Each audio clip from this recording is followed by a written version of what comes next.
I'm Paul Randazzo. I'm the supervisor for the Macomb County Science Olympiad for the Hound event. A little background on me. I competed in this event when I was in elementary school, junior high, and high school. And since I graduated, I've been supervising. I took over for Richard Brzezowski, who passed away a handful of years ago.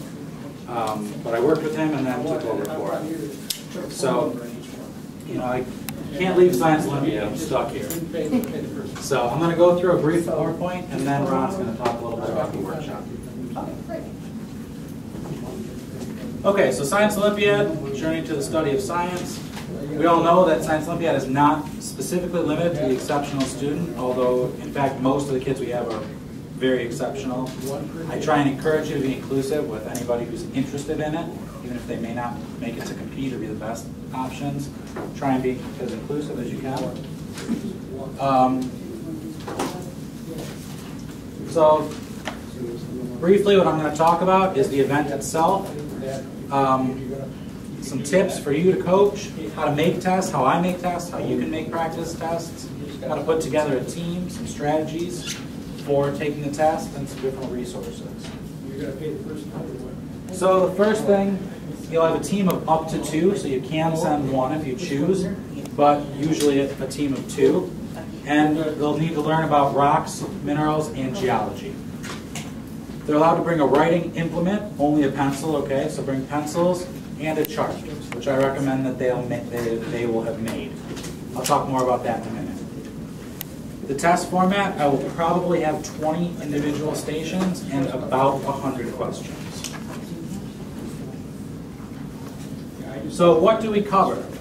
The most important thing is sample identification. They need to be able to identify rocks and minerals, and then we'll ask further questions about what we use them for, different attributes that they have, and properties.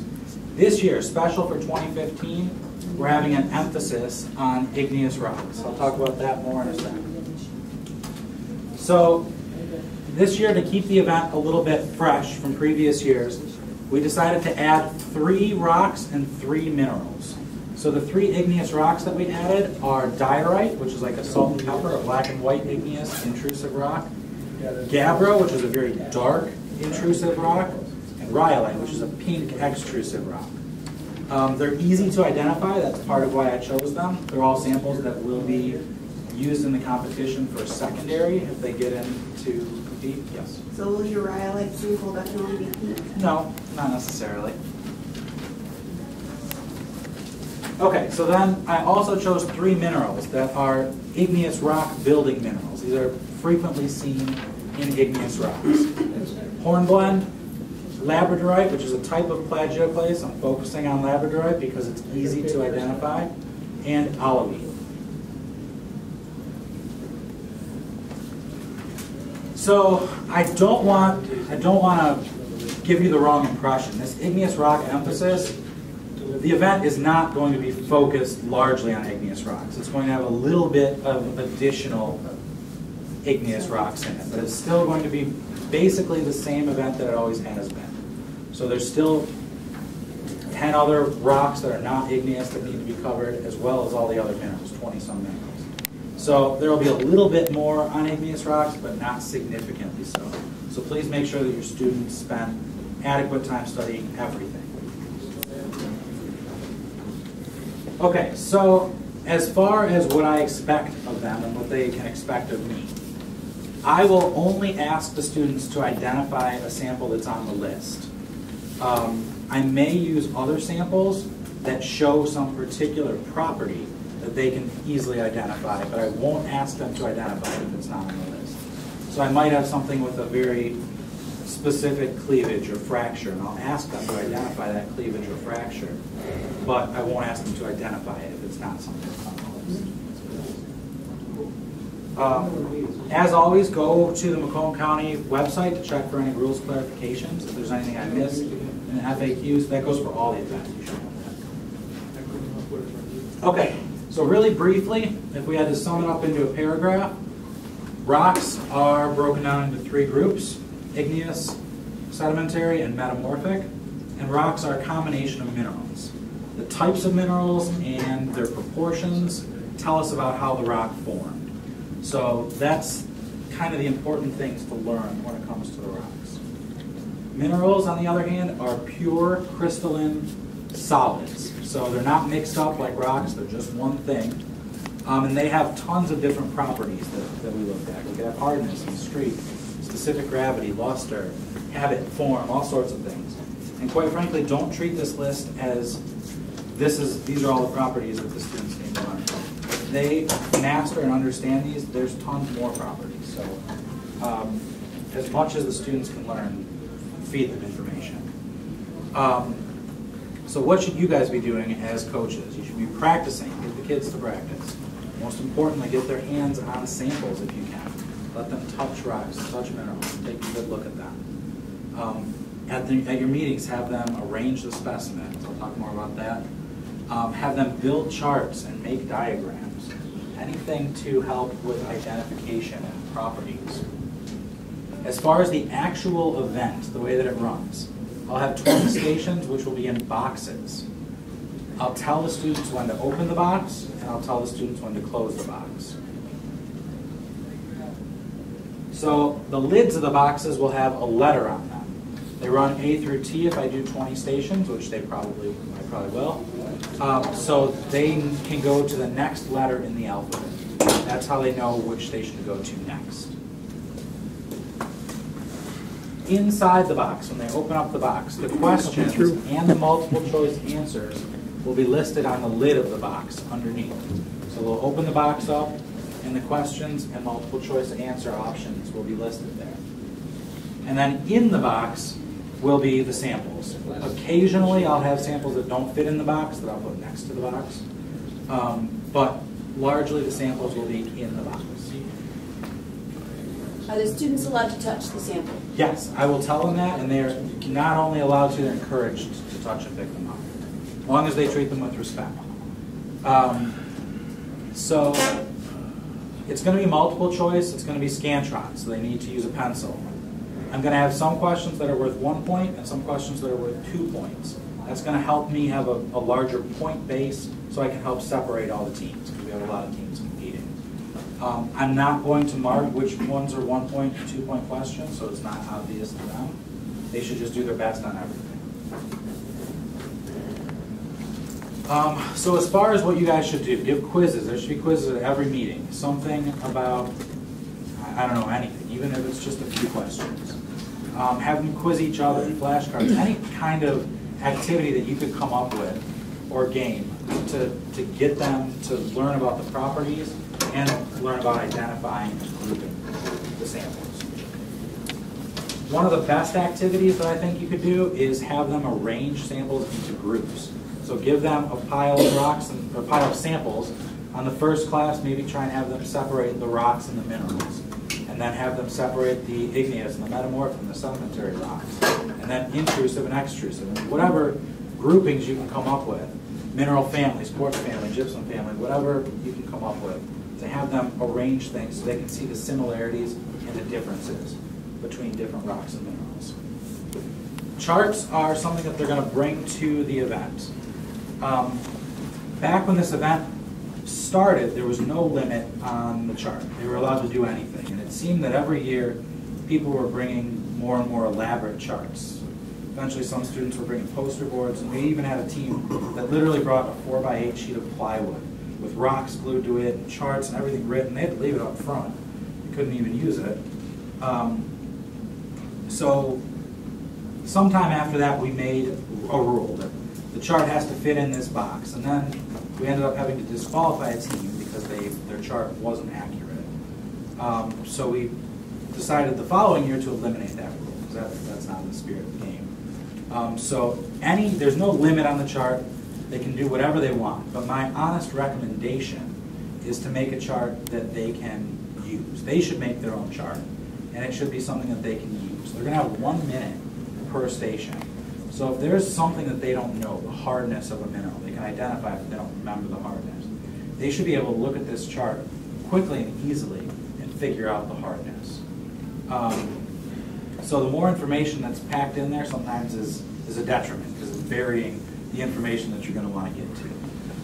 But most important, the kids need to make the charts. If you have a legacy chart that your team has had for years and they bring it, a lot of times they don't have any idea where the information is in there because they didn't make it. So if they make their own, they know right where they put it because they made it. So my recommendation is to have them make a concise chart and practice with it at your events. Size for it, or what's the size? No size, no limit, whatever you want. There's no rule. But when I competed, I used one piece of paper, double-sided. That's all I used. I wrote small, but I knew that I could easily find it. You can do whatever you want. So these are things that I do when I make tests. These are things that you can do when you make practice tests. Make sure you clearly convey the expectations at the beginning of the test. So I make sure to tell them all these rules, how to go about what they can do, what they can't do. I try and choose specimens that have typical characteristics. Some specimens almost will trick you, and I try not to use those tricking specimens that don't look normal. I often use normal looking ones. Sometimes I use one sample, sometimes just a picture, sometimes a dozen samples in a box, mix it up. Labeling the specimen. What I do is I use hot glue in a small paper circle with a letter, and I'll mark that on the sample. It seems to stay very well. Most other glues and tapes tend to fall off, so it works well for me, and I can peel it off, so my sample's not ruined. But labeling the specimens is something that's pretty important.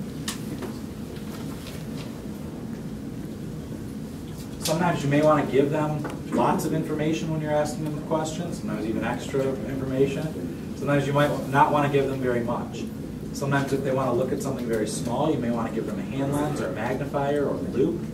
I know when I make a test, I try and cover all of the samples relatively evenly, so I'm not focusing too much on a particular mineral or a particular rock type.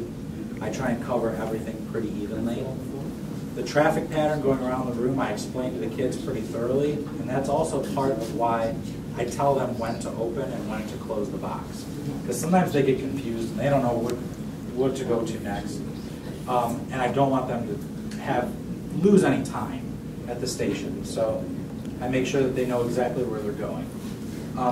I will not be indicating tiebreakers. You could if you want. But for me, the tiebreakers will be mixed into the event. So as far as choosing the students to compete, it's of course good if you can to have more than 2 students competing. Sometimes a school will have a dozen kids who want to compete in rock hound. Sometimes it's hard to find one. I understand that. But when you have more than 2 to choose from, a lot of times you can pair the strengths. It seems like quite often you'll have one student that's very good at identifying things, but they may not get the other big picture part, the conceptual part of the event. So you might have another student that really understands the rock cycle and can easily identify broad categories as opposed to specific identification. So they might make a good, good pair. Have the 2 kids that you're going to send to the event practice together.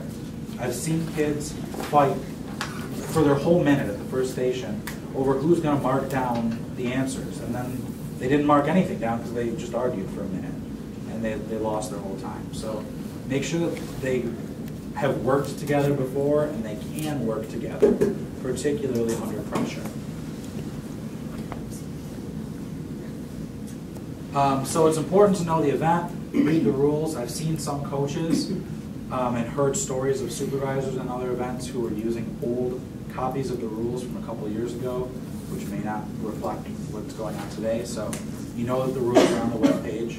Always check them. I encourage the students to talk quietly. They usually don't, but their neighbors are listening to them and tell them what they think they are. It's important not to mix the samples up from station to station and not to leave your chart behind. All these things that the kids need to kind of remember. And there's no penalty for guessing where I have my event set up.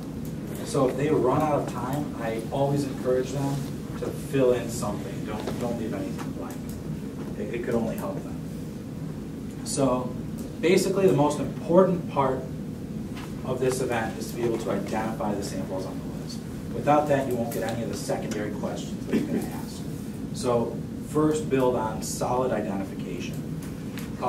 Make sure that your kids can work together. Make sure that they have a chart that they can use, preferably one that they made. Preferably not too big that they're going to waste time finding information. And have fun. So that's about it. Does anybody have questions about how the event is going to be run or anything about the event? Yes? So what is the time limit that the kids have for the entire event and for each station? Each station will probably be 1 minute. By the time I have them, I give them the rules, and they run the event and give me the sheet, they'll be out in just the allotted time for the whole class. Yes? I'm sorry if I had to walk in a couple minutes late, so if I missed this. Is Cranbrook probably the best place for like a field trip type thing? Cranbrook is the best place locally. Okay. All right. Is there anywhere else you would recommend? U of M Field Museum. It's more paleontology, but it's still fun to go to.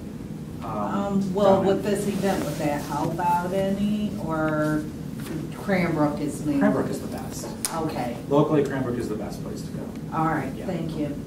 And any rock show too would be really good. You know of any coming? I don't know the dates of any of them. There's none between now and May. There's none. Okay.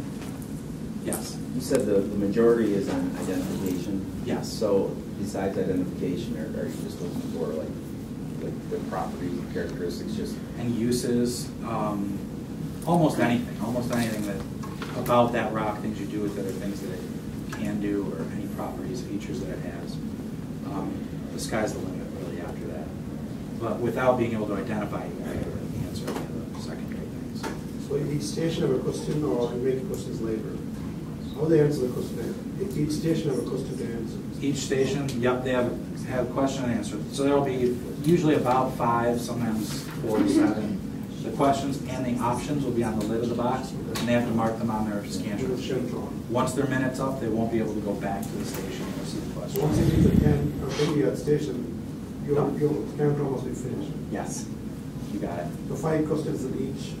How many questions are each? It depends. Usually it's 4 to 7, but an average of 5. About that same specimen in the box. Sometimes I might have 2, 3, 4, 5, or 10, 12 samples in the box. Sometimes. Any other questions? Okay. So next, Ron's going to talk a little bit about the workshop that we're hosting. Ron is a member, and I'm a member of the Macomb County Gem and Lapidary Society. And I do the presentations at the workshop now. Ron used to do them. Previous to that, Richard, the old supervisor, did them. So he'll talk a little bit about the registration and how that goes. Take over, Ron. Okay, thank you. You've got the front cover sheet, I hope all of you picked up, which has got our 10th annual listing on there. Okay, please note that that has an error in it. The dates for the show are wrong for your classes. If you got an application form with the individual, they're correct on that. So what you have to do is you have to put down 2 and what is it? 2. Read them off to me. 2, 9, 16, 2. But okay, so you're finding them. Good. So you got to be aware of that. This front page has got some other good stuff on it. Like it's got my email address and it's also got my phone number. If you get stuck or something, you can always call. And that's true as the kids go through the lecture and they have questions. Feel free to email me and I'll answer them. It'll just take me a day or 2 to get back to you. But we will get them answered. And if they're interesting enough, we'll bring them up at the next meeting when all the kids will be present. So we'll address the question and then address the answer to it. So just so you're aware of that. Today I need to have each of you fill out per child one of the application forms. So if you have 3 kids, you got to fill out 3 forms. And all I need at minimal is the kid's name and your contact point, how I get a hold of you. That's the biggest thing I need. And anything further on there, if they don't want to pay, you were set up where you got 3 kids coming and you didn't know you're going to be stuck, with $12 a head, fine. They can pay the first night. But just put to pay on the bottom of your form that the kids are going to be the ones that are going to be, they'll pay in the future. And that'll be for that second that will collect the money. Just mentioning that, be prepared if you can get here early for the second. the first class, please do. It's going to be to your advantage. It's bedlam like you wouldn't believe. I'll let you know right now, we don't know how many we're getting. We are inviting Oakland County students and Wayne County students for the first time in our history. And so the potential is that I could have 250 kids present. I will warn you right up the forefront, doesn't matter who you are or where you're at, first come, first serve basically, but if we have to eliminate seats, there's going to be the coaches kicked out and the parents kicked out. The kids will get the seats first. So we don't know how that's going to be. So you'll be able to stand around the outside and listen, but that's, you know, you won't be able to sit with the child. As it's currently done, the kids can sit and one coach or one parent can join them, and that makes it what they're presented with. They're going to be able to get more information that way for everybody to be exposed to it. And unfortunately, I can't do much. We just have this one space.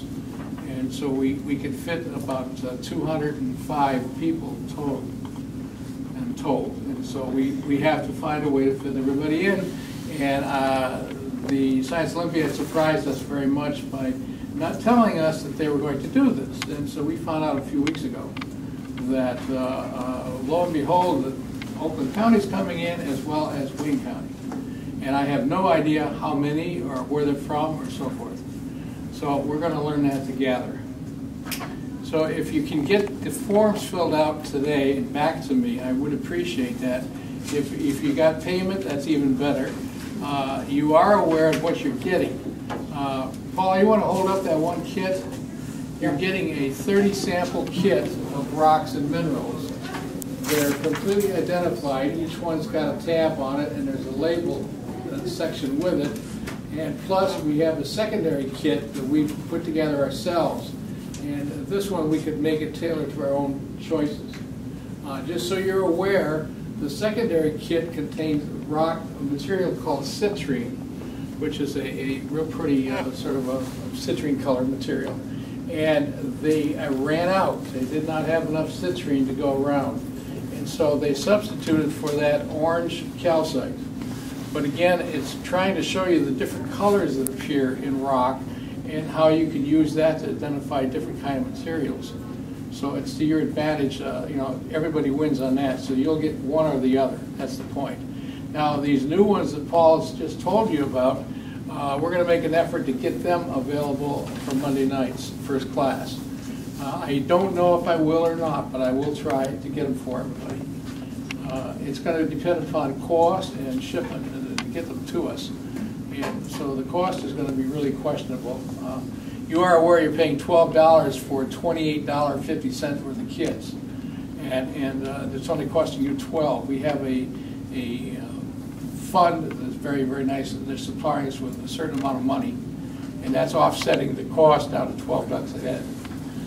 However, if we add to it, that's not going to increase. And so I don't know how much I can eat myself. It depends on what comes. But worst case scenario is that it may be $1 or $2 more. I don't know yet. That I won't know until I talk to my vendor and see what he can supply. What else have I got to give you? Let the kids build their own kits, their own charts. That's the biggest thing. They'll learn so much by making their own chart than reading somebody else's. I've seen them come in with other people's charts, with the prior year's charts, and these kids can't find a thing on the chart because they're not familiar, they didn't write it. And if they put their own chart together, they a lot of times don't even need it because they remember by rote memorization of writing this stuff down. They learn where it's at. And they use the chart as a crutch if they need to, but they're available, so that's where it works out good. What else we got to talk about? What about this?